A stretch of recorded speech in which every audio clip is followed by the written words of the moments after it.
Hello family members, so this is Gauri and all of you new कि मैंने already एक छोटा सा शॉर्ट्स अपलोड किया था रिलायंस जीसीएस का, क्योंकि मैंने इंटरव्यू दिया था। एंड उसके में इस इंटरव्यू में क्या रहा, क्या क्या चीजें हुई, जो क्या रिजल्ट रहा, उसकी सबकी हम बात करेंगे।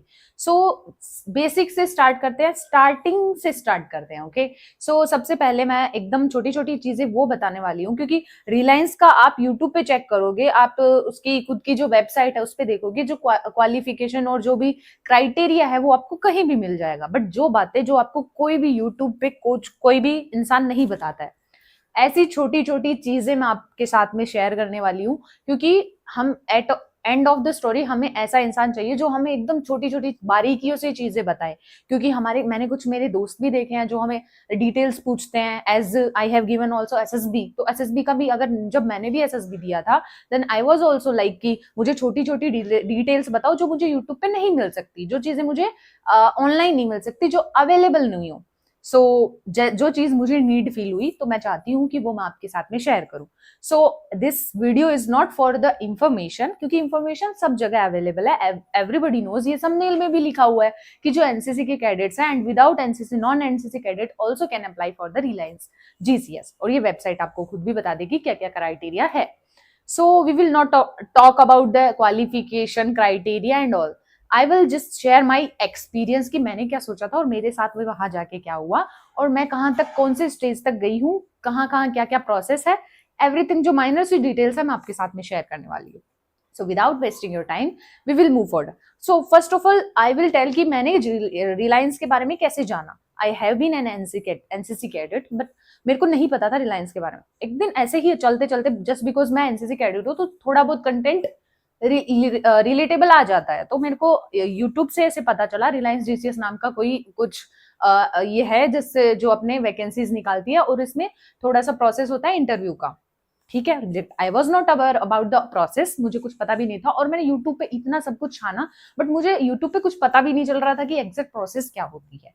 सो अप्लाई किया एंड एक महीने बाद में I have just been through the 21 जो जनवरी वाला इंटरव्यू था उसके बारे में।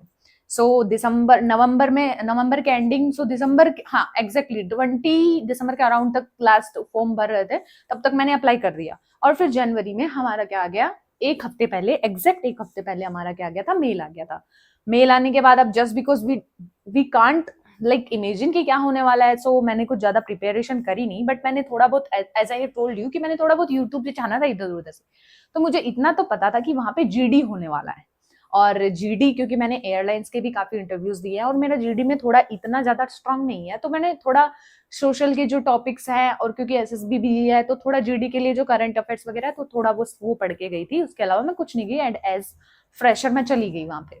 सो आई लिव इन जयपुर, सो जयपुर में ही इंटरव्यू था, और सेकेंड ग्रुप में था। 21 जनवरी को मेरा इंटरव्यू था। मैं वहां पे पहुंची बाय रैपिडो और कैजुअल। सो फर्स्ट डे में you will have to go with casual. So email में आपको सब कुछ डिटेल्स मिलेगा। सो होटल ट्यूलिप हमारा क्या था, लोकेशन था, और मैं वहां पे पहुंची। वहां पे पहुंचने के बाद में आपको बेसिक से आपके डॉक्यूमेंट्स मांगते हैं, एज आधार कार्ड, ऐसा कुछ, और आपके नाम पूछेंगे जस्ट फॉर द लाइक कि अच्छा आपने फॉर्म भरा था एंड यू आ गए हो, और आपके मेल एक बार चेक करेंगे। उसके बाद में फर्स्ट प्रोसेस था, मतलब कुछ गर्ल्स भी थी और काफी भीड़ थी। एग्जैक्टली मैं सोच के गई थी कि शायद कम लोगों को इस बारे में पता हो, बट वहां पे काफी मुझे भीड़ दिखी। एंड इसके लिए, इसमें जो किसका सिलेक्शन वो लोग ज्यादा दे रहे थे, मैं ये सब सारी चीजें किस तरीके से क्राइटेरिया रख रहे थे वो सब चीजें मैं आपके साथ शेयर करूंगी। So we will only talk about the stage 1, ठीक है। तो उसके बाद में हमारा सब हाइट चेक हुआ, और हाइट के लिए मैं बता दूं कि शायद आपको ये चीज कोई नहीं बोले, बट मैं ओपनली बोल रही हूँ। वहां पे वो क्या है, हाइट अगर आपका जो आपको क्राइटेरिया दिख रहा है, आपके क्राइटेरिया अगर क्रॉस कर रहे हो, तभी मेरे हिसाब से आपको क्या इंटरव्यू में जाना चाहिए। क्योंकि अगर कुछ लोग, मैंने बहुत ऐसे देखे, कुछ लड़कियां लाइक जयपुर में इंटरव्यू था and they came from Ajmer and they came from also like Delhi, Haryana, मतलब दूर दूर से आ रहे हैं, और उनका हाइट क्राइटेरिया, कुछ लोग ऐसे क्या होता है सोचते हैं कि अच्छा हाइट क्राइटेरिया मेल आ गया है इसका मतलब चलते हैं। नहीं, अगर आपका हाइट क्राइटेरिया इफ वहां पे लिखा हुआ है 160 और आपका 160 सेंटीमीटर नहीं है, तो please do not go there, do not, क्योंकि इससे आप अपना पैसा और टाइम दोनों वेस्ट करने वाले हो, क्योंकि फिर आपको टीए भी नहीं मिलेगा। ठीक है, तो फिर वहां पे हमारा हाइट वाला हुआ, और मेरा हाइट, क्योंकि काफी मेरी हाइट एकदम सही है, सो मेरे को हाइट वाले में कोई प्रॉब्लम नहीं हुआ। बट मैंने I have seen many boys and girls जो हाइट वाले से रिजेक्ट हो गए थे, and that was the qualifying. Height में तुम्हें कोई मार्क्स नहीं मिलते, क्योंकि इट्स नॉट ए लाइक कि तुम हाइट तुमने क्रॉस कर लिया तो तुम खुश हो जाओ कि या I have like compete in the stage 1। No, height बस जस्ट चेक करने के लिए है। सो हाइट चेक हुआ, एंड वो अपनी तरफ से, एक नोट करना, वो अपनी तरफ से वॉल पे, यस, वॉल पे ऐसे लिख के रखते हैं इंचेस को चेक करने के लिए, ना कि वो जो आता है जो नापने के लिए, नहीं, वो वॉल पे अपनी तरफ से, मतलब वो 2-3 इंच अपनी तरफ से बढ़ा के रखेंगे। लाइक 6 जो फिट होता था ना, 6 फीट वाज द हाइएस्ट की फॉर द मैन। तो वहां पे मैंने बहुत सारे ऐसे लड़के भी देखे थे जो एग्जैक्ट 6 फीट है, लेकिन उनको एडमिट नहीं किया था। और कुछ लाइक जो ही वही बच्चे जो 2-3 इंच ऑलरेडी ज्यादा हो 6 फीट से, उनको लिया था। तो वो अपनी तरफ से जो रखते हैं क्राइटेरिया, उसमें क्या है, वो 2-3 इंच बढ़ा के रखते हैं। सो प्लीज मेक श्योर कि आप क्राइटेरिया को अच्छे से लाइक क्रॉस करो तभी जाओ। ठीक है, चलो ये हाइट वाला हो गया। ठीक है, फर्स्ट डे फिर हमारा हाइट वाला हो, उसके बाद में हमें एक जगह पे बिठा दिया, गर्ल्स एंड बॉयज को सबको। और वहां पे हमारे एक जो जो शायद हम अगर सेलेक्ट हो जाते और हमारा सब कुछ हो जाता, तो हमें जो ट्रेनिंग करवाते वो सर, वो हमसे ऐसे बात कर रहे थे, they were asking about our SSB attempts, our NCC days, like which camps we have like attended, ऐसा करके हमसे थोड़ा बहुत बातचीत कर रहे थे to make us feel comfortable. उसके बाद में ये सब हुआ, और उसके बाद में हम क्या है, हमें रूम अलॉट कर दिए गए। And trust me, hotel was very beautiful, and facility के नाम पे रिलायंस इज द बेस्ट।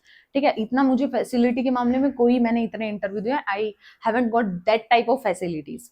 सो हमें सबको 2-2 लाइक पेयर में, गर्ल्स एंड बॉयज बोथ, हम सबको पेयर में रूम्स अलॉट करवा दिए गए। फर्स्ट डे का हमारा यही प्रोसेस था। ठीक है, इवनिंग में हम सब वो टाइमिंग वगैरह दी थी, उसमें पहुंचे और हमारा हाइट करवाया और हमें रूम अलॉट करवा दिए। डिनर के लिए हमें बोल दिया कि ये टाइमिंग है, फिर आपको रिपोर्टिंग का टाइम दिया, उसमें बस यही इन्फॉर्मेशन कि तुम्हें सुबह कितने बजे उठना है, कितने बजे आना है, क्या क्या प्रोसेस रहेगा, बस इतना हुआ था। डे 1 का इतना ही था। उसके बाद में हम चले गए रूम पे, और हमें क्या है, कुछ वही है फॉर्म्स वगैरह जिनको टीए मिलने वाला है। ठीक है, टीए सबको पता होगा, ट्रेवलिंग अलाउंस, जिनको टीए मिलने वाला है उनके लिए सब बताया गया कि क्या क्या प्रोसेस रहेगी और उसको फॉर्म को कैसे फिल करना है, वो सब हमें मैनेजर जो थे हमारे, उन सब ने हमें बताया। तो हम अपनी होटल में जाके टाइम से अपना जो फॉर्म वगैरह फिल करने लगे। इसके बाद में अगले दिन मॉर्निंग में we were total 70, around 72, 71, 72, around 72 people were there, including girls and boys. तो हम बॉयज एंड गर्ल्स मिला के हम 72 लोग थे। उसके बाद में हमें ग्रुप्स में बांटा। लाइक पहले हमारा 8 लोगों का ग्रुप बनाया, फिर हमारे 10-10 लोगों का ग्रुप बनाया। लाइक वो तो सिस्टमेटिकली सेट करने के लिए उन्होंने हमारा ग्रुप बनाया फॉर द जीडी राउंड, जो कि सबसे पहले होने वाला था। और उसमें हमारे बॉयज गर्ल्स वर मिक्स, कि ऐसा नहीं है कि गर्ल्स का अलग से ग्रुप बनाया हो, बॉयज का अलग से ग्रुप बनाया, नो, मतलब उन सब में मिक्स था। जैसे कि मैं अपने ग्रुप की बात करूं तो मेरा ग्रुप था 3 नंबर पे, और मेरे ग्रुप में 4 लड़कियां और 5 लड़के थे। ठीक है, ऐसा था। तो GD was the first round, and as I told you कि एक बार सबका वो डर तो सबको लगता है, and I was also afraid कि भाई क्या होगा। And I was the first one, की बहुत सारी वहां लड़कियां थी जो ऑलरेडी जीसीएस के इंटरव्यू से गो थ्रू थी, बट वही है कि एक बार के लिए हेजिटेट होते हैं। सो हमें जीडी के लिए लेके गए उधर, और हमें सर्कल में ऐसे बिठा दिया गया। ठीक है, एसएसबी वाला नहीं, एसएसबी हमको चेयर पे बिठाते हैं, वहां पे तुम्हें प्रॉपर ऐसे मिलेगा। एंड विल लाइक तुम्हें जो मैनेजर, मतलब 3 लोग तो मिनिमम वहां पे तुम्हारे सामने बैठेंगे। सो उन्होंने हमें 2 जीडी राउंड होते हैं, एक मतलब आपको जीडी का टॉपिक देंगे। मेरा टॉपिक्स तो है, जो जीडी के लिए मैं अलग से एक वीडियो बनाऊंगी। सो जो भी इंसान ये वीडियो देख रहा है, प्लीज लेट मी नो कि आप कहाँ से, and if you are interested then please comment down, ताकि मैं जीडी का अलग से वीडियो बनाऊं और जीडी के लिए टिप्स दूं जो कि मैंने फॉलो करी थी वहां पे। ठीक है, तो जीडी के हमारे टॉपिक थे।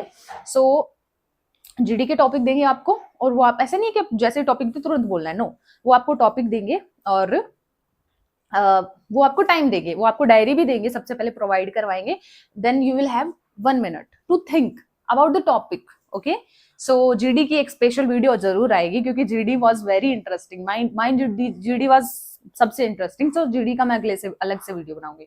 सो जीडी में हमें टॉपिक दिया, हमें 1 मिनट भी दिया ऑलरेडी कि आप सोचो अपने टॉपिक के बारे में। एंड वो सब क्या है उसमें उसके बाद में हमें जीडी होता है, जीडी होगा 10 मिनट, अराउंड 10 मिनट 10-15 मिनट चलेगा, मतलब सबको बोलना होता है। एसएसबी वाला नहीं है कि फिश मार्केट बनने वाला है, नो, सभी को टाइम मिलेगा कि सबको बोलने के लिए। If somebody is not talking तो they will give you chance कि यस स्पीक, वो आपको चांस देंगे। अगर आप नहीं बोल रहे हो they will take your name, like if I was like मैं नहीं बोल रही हूँ तो they will like Gauri speak, it's your turn, you are not speaking, you haven't speak for a while, so please speak, so they will give you chance.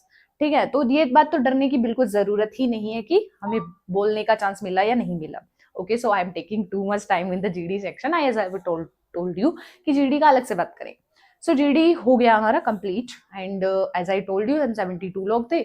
उसके बाद में GD के बाद में हम सबका हुआ था, हम सबको बिठाया एक जगह पे, फिर हमारा क्या है, हमें एक स्पीच दी, वहां के प्रेसिडेंट जो थे वो हमें आए और उन्होंने हमें रिलायंस के बारे में सब कुछ लाइक पीपीटी वो सब बना हुआ था और जो पिक्चर था उन सब में हमें बताया कि रिलायंस क्या है, क्या क्या रहेगा, बॉन्ड का क्या क्या प्रोसेस रहेगा, अगर आप जाओगे तो आपको पता चलेगा। एंड उन्होंने हमें बताया कि if you are joining Reliance then you can't leave, like 5 साल से पहले अगर आप इस जॉब को छोड़ते हो देन आपको स्पेशल जो अमाउंट होती है जैसे कि 10 लाख, हाँ उन्होंने हमें 10 लाख रुपए बताए थे, वो हमें सबमिट कराना पड़ेगा अगर हम ट्रेनिंग या फिर ऐसे बीच में अगर जॉब को छोड़ के जाते हैं। तो वो कुछ टर्म्स एंड कंडीशंस थी जो सबका होगा, तो दैट वाज ओके। तो ये सब हुआ, उसके बाद में रिजल्ट का टाइम आया। तो मैं मेरे केस में बताती हूँ कि हमारे साथ में क्या हुआ था। तो ये सब हुआ था, उससे पहले हमारे कोई भी डॉक्यूमेंटेशन नहीं हुआ था। तो हम सब बैठे थे एंड मैं भी अपने ग्रुप के जो लोग हैं, अपने ग्रुप के दोस्त हैं, उन सबसे बैठे बातें कर रहे थे, हम एक दूसरे के बारे में जान रहे थे। सो अचानक से मेरे ग्रुप में एक लड़का जो कि मेरे ग्रुप का था एंड आई वाज, मेरे ग्रुप में हम 2 ही लोग थे जिनका नाम अनाउंस हुआ और वो हमें बोले कि आप अपने डॉक्यूमेंट्स लेके आओ, जो भी आपके एनसीसी सर्टिफिकेट्स हैं, जो भी स्पोर्ट्स के सर्टिफिकेट्स हैं वो लेके आओ। सो मेरे ग्रुप वाले लाइक कि इन दोनों का नाम है, इट मीन्स समथिंग, क्योंकि इनका आया है इसका मतलब कि डॉक्यूमेंटेशन तो उनका होता है ना जो आगे प्रोसेस पे जाए। तो ऐसा करके थोड़ा बहुत हो गया था, बट आई वाज थिंकिंग कि हाँ थोड़ा बहुत तो पॉजिटिव अंदर से सब सोचते हैं, but that was not confirmation. तब तक उन्होंने रिजल्ट नहीं सुनाया था, वो बस डॉक्यूमेंटेशन कर रहे थे और ग्रुप में से उन्हीं लोगों का कर रहे थे जो सिलेक्टेड है। वो बात हमें तब नहीं पता थी, फिर हमने दिमाग लगाया। उसके बाद में हमें सबको पीछे खड़ा कर दिया गया, वो बहुत बड़ा हॉल था, ठीक है, बहुत बहुत बड़ा होटल भी अच्छा था। तो फिर हमें सबको पीछे खड़ा कर दिया और हमें बोले कि जैसे ही आपका रेफरेंस आईडी होते हैं, आप सब क्या है जब भी फॉर्म भरोगे तो आपको रेफरेंस आईडी, मतलब जब भी फॉर्म भरने के लास्ट में आपको रेफरेंस आईडी, वो बहुत आपका इंपॉर्टेंट होता है, उसमें क्या है वो आपको याद रखनी होती है। सो रेफरेंस आईडी उन्होंने बोला कि हम रेफरेंस आईडी प्लस नाम दोनों चीजें बोलेंगे, तो आपको जैसे ही हो तो यस मैम सर जो भी बोलना है और फटाफट भाग के आपको क्या है आगे अपना सीट ले लेना है। सो ये प्रोसेस था, उन्होंने फटाफट, क्योंकि मेरा दूसरे या तीसरे नंबर पे ही ग्रुप था तो मेरा ज्यादा टाइम नहीं लगा था, बट मैं ऐसे सुनती जा रही थी ऐसे नाम आ रहे, बट मेरे को तो पहले से थोड़ा था कि अगर मेरा डॉक्यूमेंटेशन हुआ इसका मतलब कि समथिंग कि मेरा हुआ है सिलेक्शन। अगर वो होता तो वो क्यों ही आगे तक का प्रोसेस मांगते, क्यों वो एनसीसी के सर्टिफिकेट्स मांगते अगर नहीं होता तो। सो मेरे को थोड़ा थोड़ा तो लग रहा था कि होगा तो सही, बट स्टिल हम सबको थोड़ा थोड़ा डर अंदर अंदर ही अंदर सबको होता है। सो उनमें से फिर उस लड़के का नाम है जो मेरे ग्रुप से था, उसका नाम है, और मेरे ग्रुप में फिर उन्होंने सिर्फ मेरे सबके वो रेफरेंस आईडी प्लस नाम दोनों बोल रहे थे और उन्होंने मेरा क्या है सिर्फ रेफरेंस आईडी बोली। एंड उस टाइम ऐसा होता है क्योंकि सब में बहुत प्रेशर होता है और बहुत नर्वस होते हैं, और मैंने क्या है सबने टीचर वहां पे जितने जो जो गाइड करने वाले थे उन सबने बोला था कि आप अपना रेफरेंस आईडी यहाँ पे लिख लो। ठीक है, मेरा सब कुछ मुझे याद था रेफरेंस आईडी, बट स्टिल एक बार जब बोला, बट वो कंफर्मेशन के लिए कि हुआ है कि नहीं हुआ, आई वाज लाइक कि मैं पहले देख रही हूँ। फिर मेरे को थोड़ा सा डांट पड़ी कि आपको अपनी रेफरेंस आईडी भी नहीं याद है, बट वो डांट मेरे को इतना इंपॉर्टेंट नहीं लगी कि मैं सिलेक्शन हो गया तो मैं बहुत थोड़ा सा खुश हो गई कि चलो आगे का प्रोसेस देखेंगे। फिर उसके बाद में ये हो गया, we have done with our GD section. GD के बाद में हुआ था हमारा, मतलब अब देता हूँ, जीडी में हुए हैं 28 या 29 बच्चे आउट ऑफ 72, तो selection ratio is very less. ये बात आप दिमाग से निकाल देना कि रिलायंस के बारे में तो कोई नहीं जानता है, रिलायंस को तो कोई इतना नहीं होगा सिलेक्शन रेशियो, तो ज्यादा मतलब कम ही लोग आते होंगे तो हो जाएगा, बहुत ही ईजी है। नो, रिलायंस इजी प्रोसेस है, बट ऐसा नहीं है कि हर किसी को मिल जाए, खैरात में तो मिलने वाला नहीं है कोई भी जॉब। सो देख लो, अभी 72 में से मैं सबको बॉयज एंड गर्ल्स मिक्स बता रही हूँ, 29 were selected for the next round, और नेक्स्ट राउंड था आपका साइक टेस्ट। अब साइक टेस्ट का मैंने तो कोई प्रैक्टिस नहीं किया था, बट साइक टेस्ट मेरे लिए नया भी बिल्कुल नहीं था, because I have given SSB, और जिस बंदे ने एसएसबी दे रखा है उसके लिए रिलायंस का साइक टेस्ट तो बहुत ही छोटी बात है। तो हमारा साइक टेस्ट हुआ, हमें बिठाया, हमें साइक टेस्ट OIR हुआ था। वही साइक में तो आपको सबको पता होगा, first stage was OIR, but वो उतना SSB वाला नहीं था। SSB में जितना सब प्रोसेस होता है उतना हार्ड नहीं था और ना ही इतना बड़ा था। ठीक है, 12 पिक्चर्स थी, पिक्चर्स आपको 12 नहीं 8 ओके, देयर वर 8 पिक्चर्स और लास्ट वाली ब्लैंक। तो थोड़ा सब कम कम, जैसे 10 SRT दे दी, 10 वेट दे दिए, ऐसा छोटे छोटे थे। हमारे SSB तो बहुत बहुत आते हैं और उसमें हमें थोड़ा टाइम भी उस हिसाब से मिलता है। सो मेरा साइक में हुआ, साइक में मेरा थोड़ा सा, मेरा जो SD होता है, जो सेल्फ डिस्क्रिप्शन होता है, वो मेरा थोड़ा सा रह गया था। तो मैं थोड़ा कंसर्न हो गई थी, क्या पता आए कि ना। और उन्होंने साइक के लिए हमें बोला था कि बच्चों जिसका अब इस साइक में हो जाएगा उनको मेल मिल जाएगा। ठीक है, तो उन्होंने बोला कि चलो ठीक है, अभी देखना है, वेट करना है। फिर ऐसा था कि स्टेज 1 होगा आपका इन मुंबई। सो जो जो सिलेक्टेड होंगे उनको मुंबई बुलाया जाएगा। मतलब कि मेरा तो GD तो हो गया था, मतलब मेरा साइक था। तो अब मुंबई का प्रोसेस का हम अलग से बात करेंगे। तो 2 3 4 हाईएस्ट, हाँ 4 दिन बाद में हमारा मेल आ गया था। एंड बहुत, मतलब मेरे सब दोस्तों का भी आया था, जितनों को मैं जानती थी। तो हम सबका मेल आया और हमें क्या है, फॉर जाना था Mumbai for the second stage. अब मुंबई की जो प्रोसेस है वो मैं अगले वीडियो में बताऊंगी, और उसमें भी बहुत सारी इंपॉर्टेंट चीजें कि उसमें क्या हुआ। वहां पे हमारा फिजिकल भी हुआ था। अब फिजिकल में क्या क्या हुआ, क्या क्या चीज रही, वो सब मैं आपको चीजें बताऊंगी। And for the GD section, if you are interested, मैं GD की आपको एकदम छोटी छोटी बातें बताने वाली हूँ। एज यू कैन सी कि मैं बहुत एक्सप्रेसिव हूँ, तो मैं एकदम छोटी छोटी चीजें बताती हूँ जो शायद आपको कोई भी नहीं बताएगा। वहां पे जाके आप अपने किसी भी दोस्त को कॉल करके पूछोगे तो वो भी इतनी छोटी बातें नहीं बताएगा। सो GD की हम अलग से बात करेंगे। सो फॉर दैट आपको क्या है, कमेंट्स में एक बार लिखना है, आप मुझे बोलेंगे। सो मुझे पता चलेगा कि you are interested to know about the GD section in the Reliance. So thank you so much. ये था स्टेज 1, और we will talk about stage 2 for Mumbai in the next video. Thank you so much, and share this session, share this video with your friends who are giving SSB and who have given SSB, because this is very important. Okay, so bye bye, thank you so much, stay tuned with me.